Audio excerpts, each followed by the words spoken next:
One in Three is intended for mature audiences. Episodes contain explicit content and may be triggering as they often include violence and other varying forms of abuse such as emotional, psychological, sexual, and physical.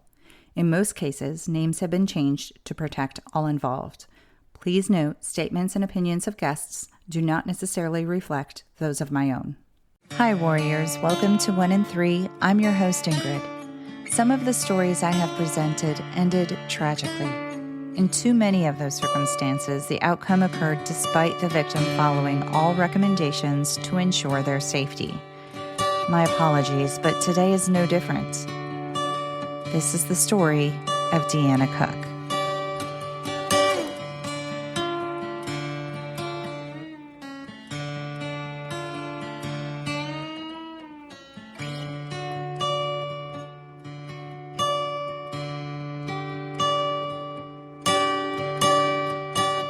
Deanna Cook was born to Vicki Cook and Mark Thompson in June of 1980.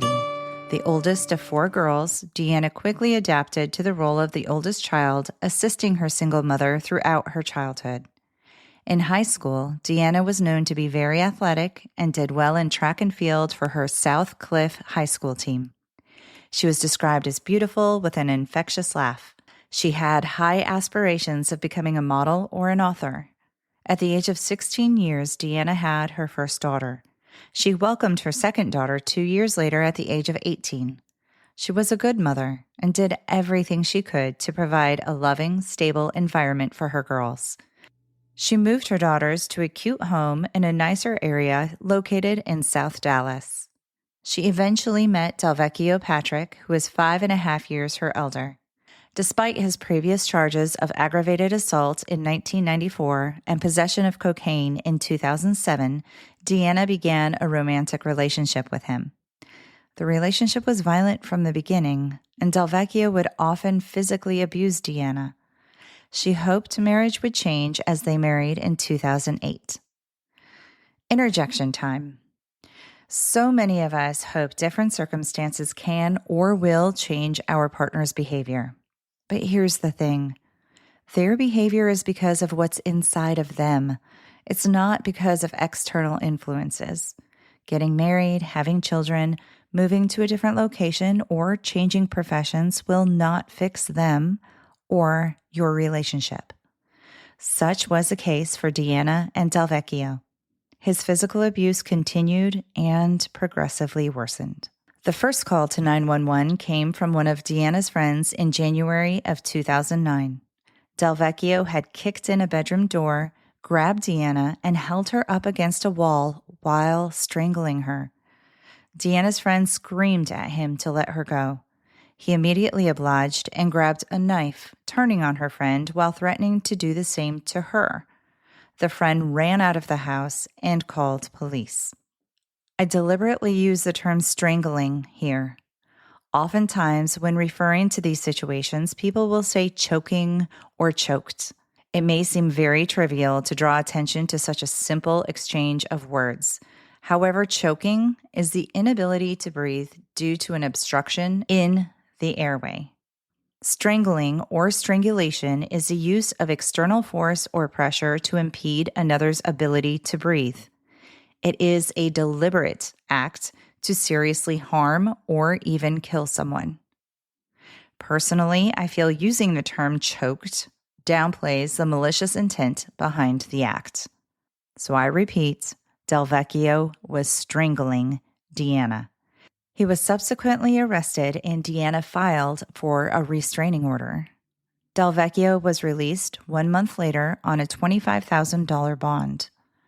That very month, in February, he once again strangled Deanna during a fight.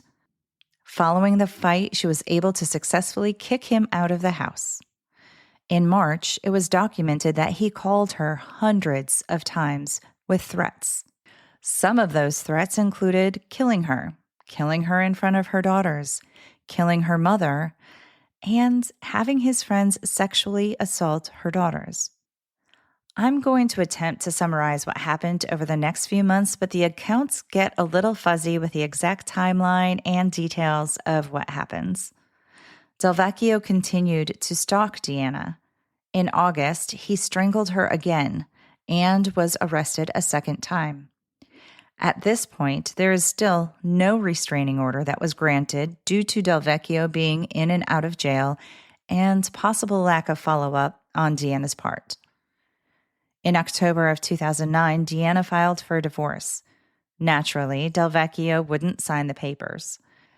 She wrote letters to the court detailing her plight and asking for assistance in granting the divorce or restraining order or something, for God's sake.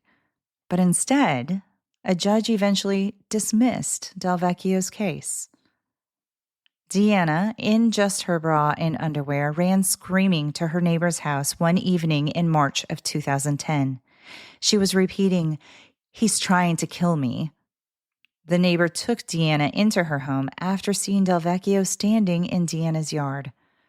Meanwhile, that same evening in another part of town, an employee saw what appeared to be an injured Delvecchio sitting in a La Quinta motel lobby. That employee called the police, who took Delvecchio's statement. Is it any surprise that he explained his shoulder and facial wounds were from Deanna attacking him? Despite his long criminal history, including at least 2 arrests for domestic violence, police found Deanna and arrested her. Now, I'm definitely missing some information here, but Deanna was released. I'm not sure if the charges were dropped or not.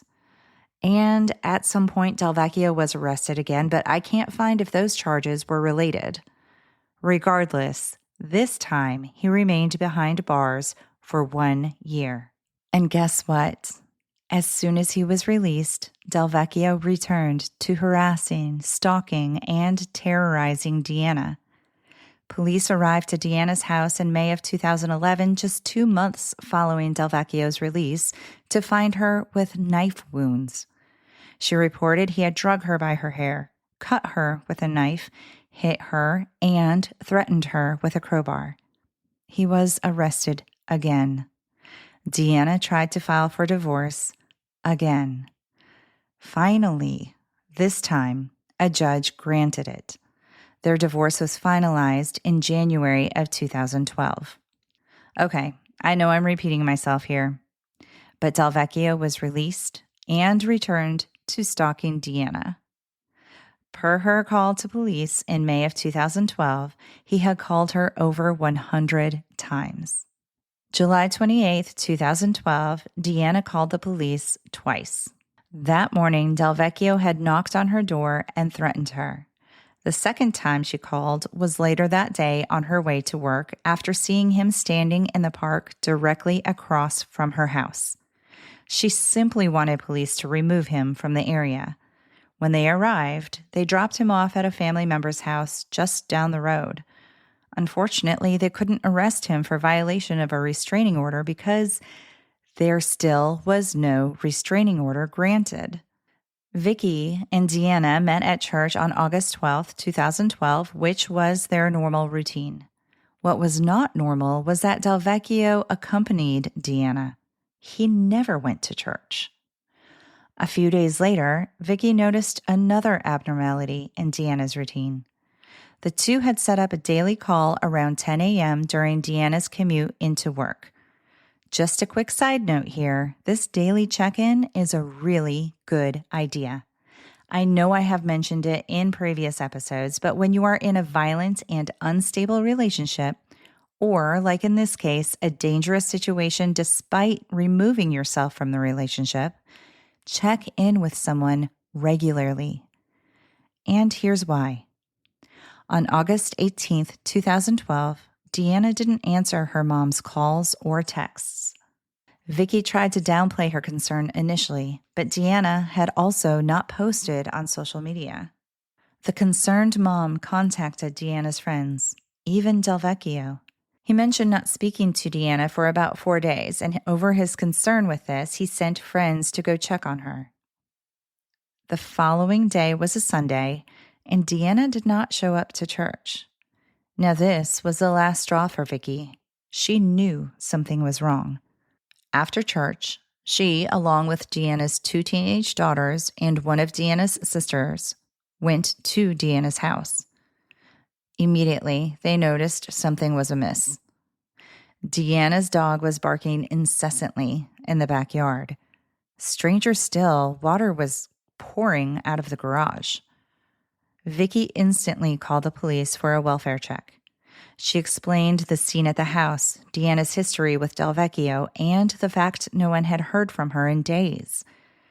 The operator insisted that nothing would be done, however, until the family called local hospitals and jails first. Once the women realized no one was going to come, one of Deanna's daughters jumped the fence and Deanna's sister kicked in the door.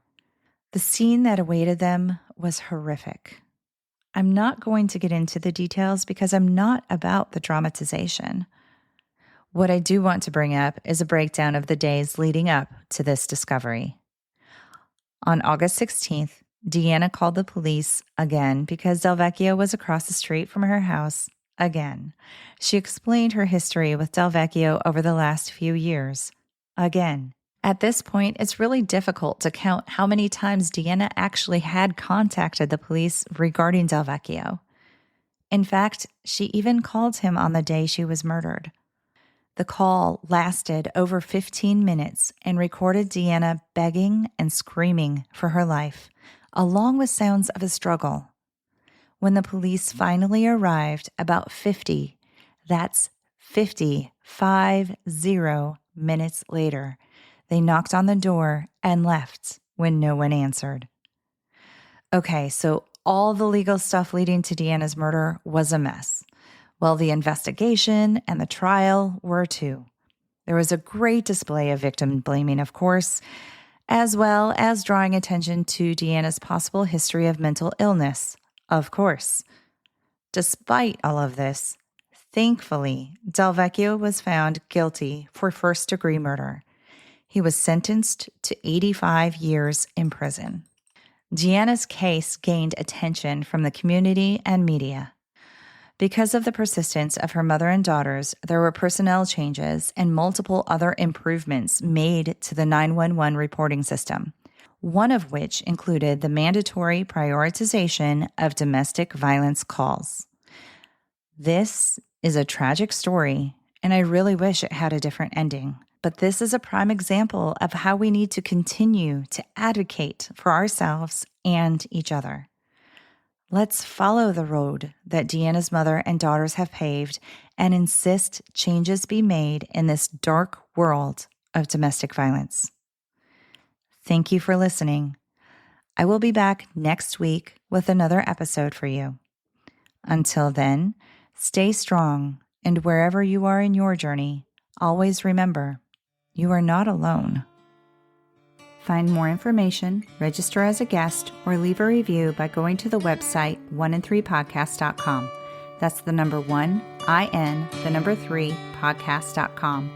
Follow 1in3 on Instagram, Facebook, and Twitter at 1in3podcast. To help me out, please remember to rate, review, and subscribe. 1in3 is a .5 Pinoy production. Music written and performed by Tim Crow.